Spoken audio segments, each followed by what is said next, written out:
বাইয়েন্দ্রি ও দেখোকা কত বড় একজন নবী হজরত ইউনুস আলাইসাল্লাম। ওনার রোজাটা দেখোকা চাই কিরকম দেখতে লাগে।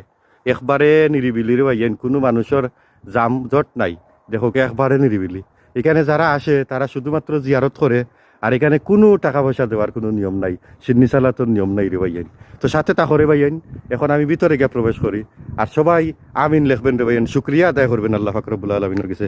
এত বড় একজন নবীর রোজা আজকে দেখরা, সুবহানাল্লাহ। আসসালামু আলাইকুম ইয়াহলাল কুবুর। বিসমিল্লাহির রহমানির রহিম। ও দেখতে পাররা হজরত ইউনুস আলাইহিস সালাম এখানে চির নিদ্রায় শুয়ে আছেন।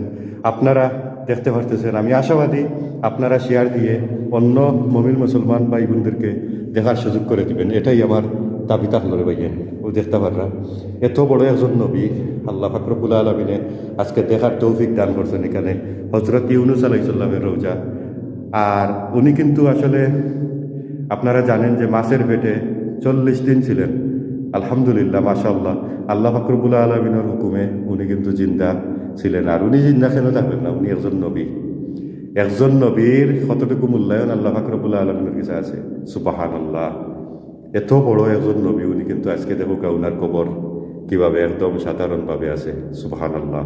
আল্লাহ পাক রব্বুল আলামিনের কাছে লক্ষ কোটি শুকরিয়া জানাই, এত বড় একজন নবীর কবরটা আপনারা দেখার সুযোগ করিয়া দিয়েছেন।